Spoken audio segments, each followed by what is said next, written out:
है, पूर्वी रोम है और ये पश्चिमी रोम है। तो पूर्वी रोम के विद्वान, साहित्यकार, शिल्पकार, कलाकार भाग भाग के किधर आ जाते हैं? पश्चिमी रोम में आ जाते हैं। जब ये पश्चिमी रोम में आ जाते हैं तो ये क्या करते हैं, जो विद्वान लोग आते हैं, यही विद्वान लोग अपनी विद्वता को पश्चिमी रोम में भी फैलाते हैं। तो पश्चिमी रोम में फैलाते हैं तो उसके कारण यहाँ पे आ जाता है पुनर्जागरण काल। क्या आ जाता है? पुनर्जागरण, मतलब पुनः जगा देते हैं ये लोग, पुनर्जागरण काल आ जाता है, पुनः जगा देते हैं, पुनर्जागरण काल आ जाता है। जब पुनः जग गए तो यहाँ के राजा ने और यहाँ के एक मध्य, क्योंकि अभी क्या है, मध्य वर्ग उभरने लगा है। एक मध्य वर्ग किसे कहते हैं? मध्य वर्ग उसे कहते हैं जो पढ़ा लिखा वर्ग है। इस वर्ग में व्यापारी हो गया, विद्वान हो गया, लेखक हो गए और बड़े बड़े स्किल्ड व्यक्ति हो गए जिनके अंदर कोई कुशलता हो, तो ये मध्य वर्ग में शामिल हुआ करते थे।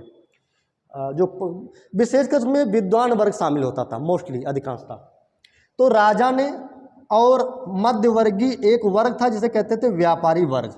तो इस व्यापारी वर्ग ने मिलकर के समझौता कर लिया। समझौता क्या कर लिया? व्यापारियों ने कहा ऐसा करो, हम तुमको टैक्स देंगे और बदले में तुम हमको सुरक्षा दो। राजा ने कहा डन, तुम हमको टैक्स दो, बदले में हम तुमको सुरक्षा देंगे।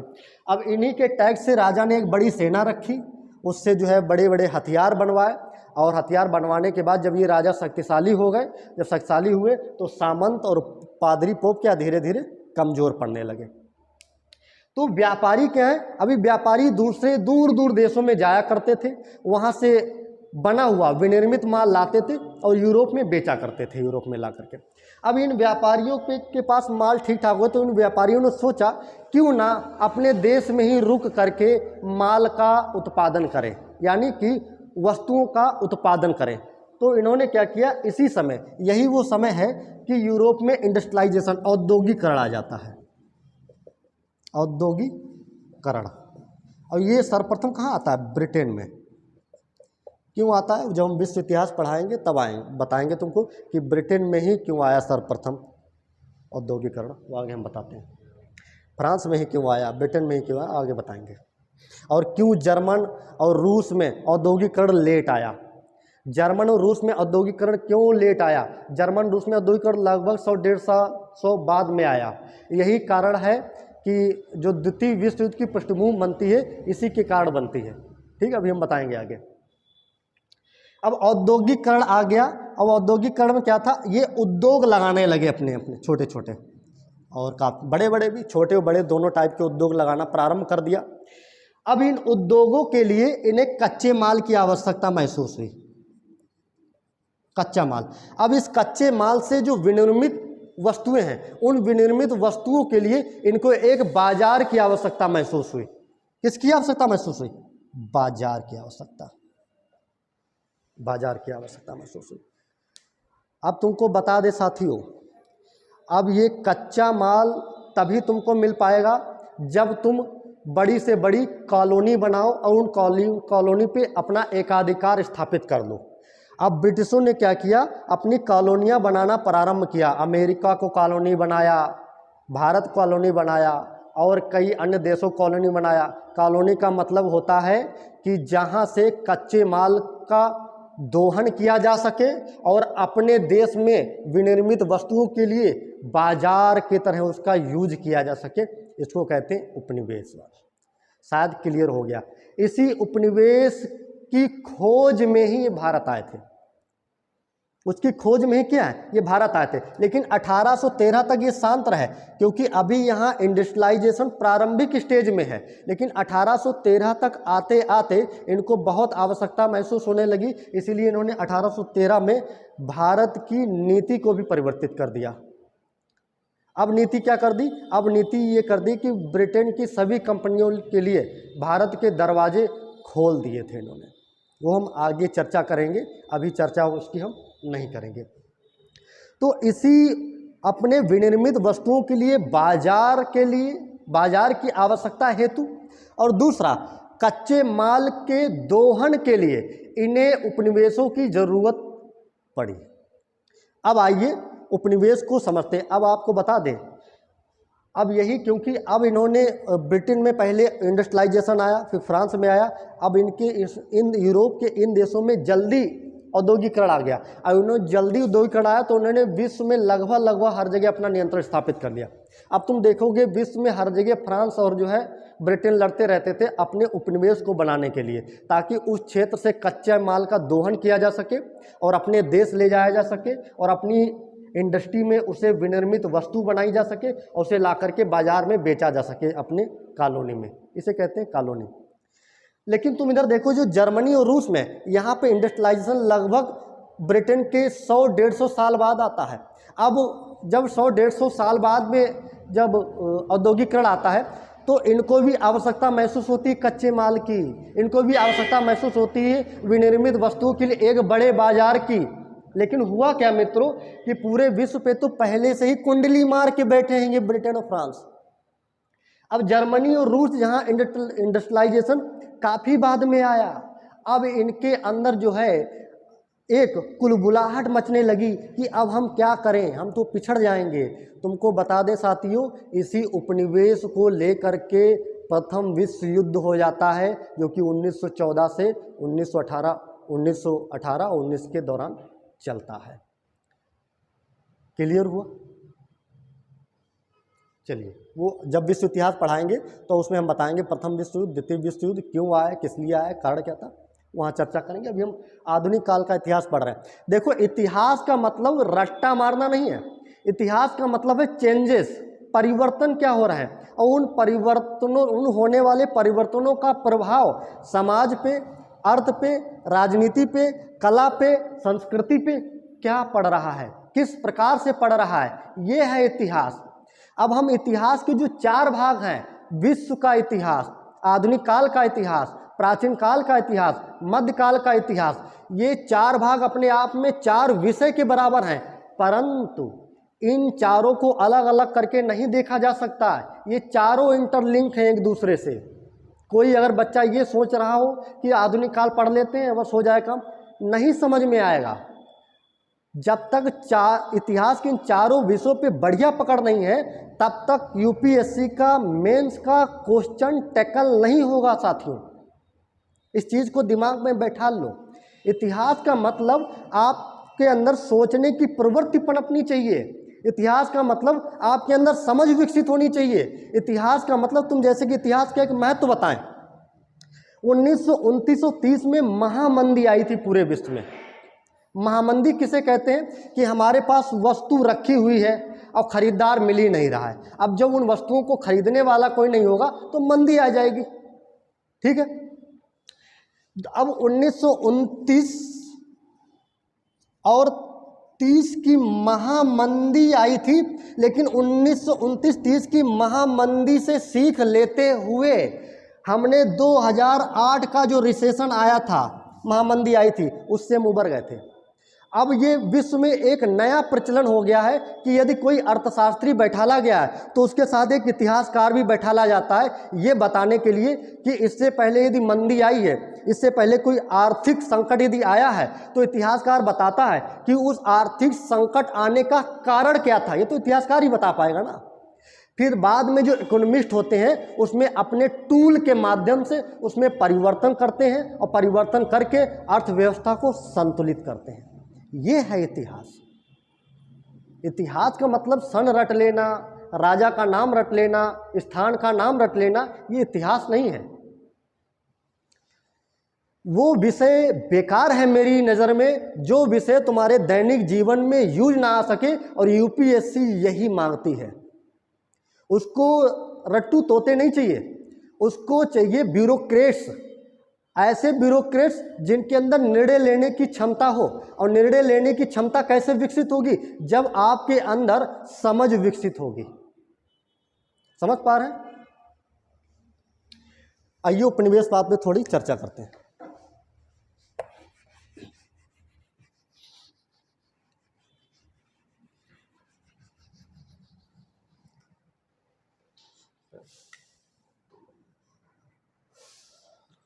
रोकना है।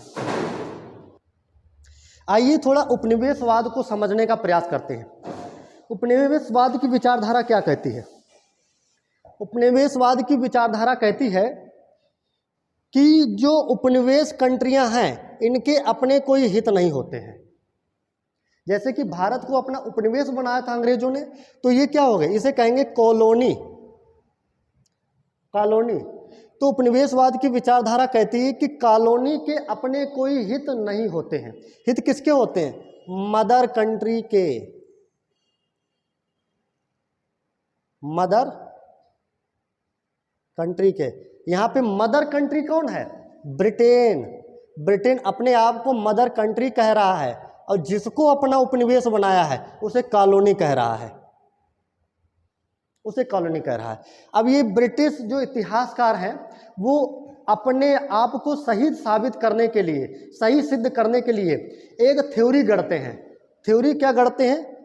उपनिवेशवाद। इसमें ये बताते हैं उपनिवेशवाद की थ्योरी के, हालांकि जो राष्ट्रवादियों का जो विचार है, भारतीय राष्ट्रवादियों का विचार उपनिवेशवाद पर, उनका विचार बिल्कुल इतर है इनसे, लेकिन इनका विचार, क्योंकि इन्होंने भारत के ऊपर इतने साल तक शासन किया, अत्याचार किया, उत्पीड़न किया, तो ये अपने जो अत्याचार हैं उनको जस्टिफाइड करने का प्रयास करते हैं, उनको न्याय संगत ठहराने का प्रयास करते हैं जबरदस्ती, कि हमने जो किया भारत में वो भारतीयों के लाभ के लिए किया।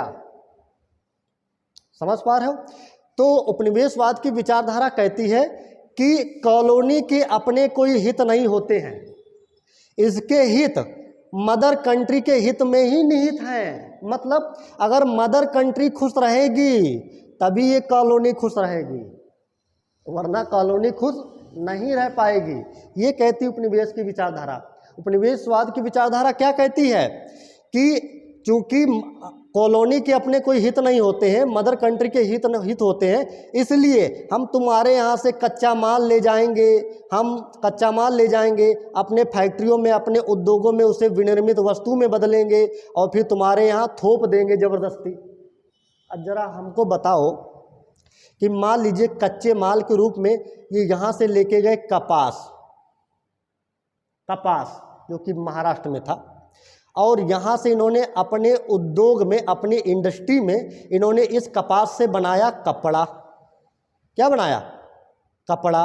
अब ये कपड़ा बना करके ज़बरदस्ती थोप दिया कि कहाँ पे? कॉलोनी में।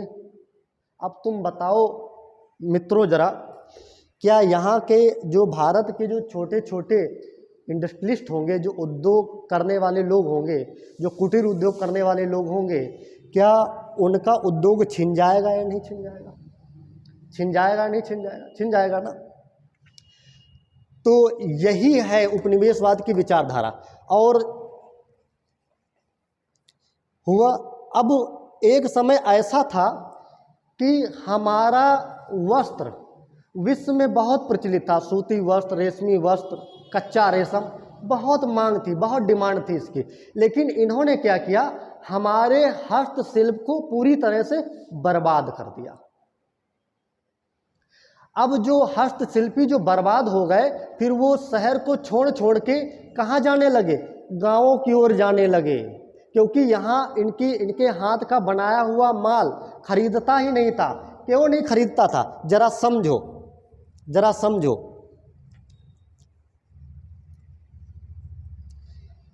अब मान लो एक ये पॉलिसी लेके आए थे जिसका नाम था one way trade policy. One way trade policy, इसे कहते हैं एक तरफा, one way free trade policy, free, एक तरफा मुक्त व्यापार नीति, एक तरफा मुक्त व्यापार नीति। इसके तहत क्या करते थे ये उपनिवेशवाद के अंतर्गत आएगा। इन्होंने क्या किया कि मान लो भारत से कोई बनी हुई वस्तु यहाँ पे आ रही है ब्रिटेन के अंदर, तो ये उन पे लगा देते थे, बहुत भारी मात्रा में उसके ऊपर लगा देते थे सीमा शुल्क। यहाँ पर सीमा शुल्क लगा दिया। जैसे मान लीजिए कोई एक कपड़ा यहाँ से चला और ब्रिटेन की सीमा के अंदर उसे प्रवेश करना है, यहाँ पे उनके सीमा अधिकारी बैठे हुए हैं, कस्टम ऑफिसर्स बैठे हुए हैं। अब कोई कपड़ा है, अब इस कपड़े पर इन्होंने लगा दिया बहुत हैवी टैक्स, बहुत हैवी सीमा शुल्क लगा दिया, जिसके कारण ये 100 रुपये का कपड़ा यहाँ अंदर आ करके 500 रुपये का हो गया, और वही कपड़े की क्वालिटी यहाँ की इंडस्ट्री में बनी हुई वो बिक रही है 150 में। अब ज़रा साथियों बताओ तुम लोग, क्या कोई भारत का माल ब्रिटेन में खरीदेगा? नहीं खरीदेगा। वहीं दूसरी तरफ क्या हो रहा है कि जो ब्रिटेन से मान लो जो माल आ रहा है भारत के अंदर, बना हुआ माल आ रहा है, वो फ्री कर रखा है कि भारत में वो माल आएगा तो एकदम फ्री है, भारत में कोई टैक्स नहीं है। जब भारत की सीमा पे कोई टैक्स नहीं लगाया जाएगा तो ये माल जब अंदर मान लीजिए 100 रुपये का यहाँ से चला और यहाँ पे कोई टैक्स नहीं पड़ा तो अंदर भी 100 का ही बिकेगा ना। अब जो यहाँ के व्यापारी हैं इनका अपना माल भी 100 रुपये का है, लेकिन ये अपने हाथ से बना रहे हैं माल, उतनी इसमें चमक नहीं है माल में, उस चमक में इतनी रौनक नहीं है। लेकिन इनका आया हुआ माल क्योंकि इंडस्ट्री से बन के आया है तो उसमें एक चमक थी, एक आकर्षण था, एक रौनक थी, तो लोग इसे ज़्यादा खरीदते थे। तो इस प्रकार से इन्होंने यहाँ के हस्तशिल्प को बर्बाद कर दिया। यहाँ से अगर भारत से कोई एक वस्तु जाती थी तो बदले में उधर से 5200 वस्तुएं आ जाती थी, लगभग 5200 वस्तुएं। तो इस तरीके से इन्होंने हमारे यहाँ की इंडस्ट्री को पूरी तरह से बर्बाद कर दिया। और तुमको बता दे साथियों, जब तक अंग्रेज भारत में रहा वो एक षड्यंत्र के तहत उसने भारत के अंदर इंडस्ट्री को पनपने ही नहीं दिया। उसने जो द्वितीयक क्षेत्र जिसे बोला जाता है, द्वितीयक क्षेत्र, सेकेंडरी सेक्टर, सेकेंडरी सेक्टर जो कि तुम्हारा ये औद्योगिक क्षेत्र भी बोला जाता है, सेकेंडरी सेक्टर, इस सेक्टर को पनपने ही नहीं दिया कभी। अब जब इस सेक्टर को पनपने नहीं देंगे तो छोटे छोटे उद्योग भी नहीं लगेंगे, क्योंकि अगर मान लो यहाँ पे एक सेक्टर पनपने दिया होता तो उस सेक्टर के कारण छोटी छोटी और दुकानें खुलती। जैसे कि मान लीजिए यहाँ पे इस्पात बनाने का यदि कारखाना लग जाता, अंग्रेज लगा देते, तो इस्पात के लिए, बोल्ट बनाने के लिए अलग छोटी इंडस्ट्री खुल जाती, उस इस्पात के लिए कीले बनाने के लिए अलग इंडस्ट्री खुल जाती, तो छोटे छोटे और उद्योग खुल जाते, छोटे छोटे उद्योग, लघु उद्योग। तो इस प्रकार से यहाँ के भारतीयों को रोजगार मिल जाता या नहीं मिल जाता। तो इन लोगों ने जानबूझकर ऐसा नहीं होने दिया। तो क्योंकि अब उद्योग नहीं होगा, द्वितीय क्षेत्र भारत में नहीं होगा, तो बताइए साथियों कि भारत की एक बड़ी संख्या को रोजगार कैसे मिलेगा। एक इंडस्ट्री है जो भारत की कुशल और अकुशल दोनों प्रकार के वर्गों को बड़ी मात्रा में रोजगार देती है इंडस्ट्री। तुमने कोरोना में देखा होगा जब इंडस्ट्रियां ठप हो गई थी तो लाखों लाख कर्मचारी बेरोजगार हो गया था, लाखों लाख कर्मचारी। भारत की इंडस्ट्री एक बड़े वर्ग को रोजगार प्रदान करती है, जिसके कारण एक बड़े वर्ग के घर के चूल्हे जलते हैं। इंडस्ट्री जिस दिन हट गई उस दिन ये वर्ग बैठ जाएगा और इसके घर के चूल्हे बुझ जाएंगे।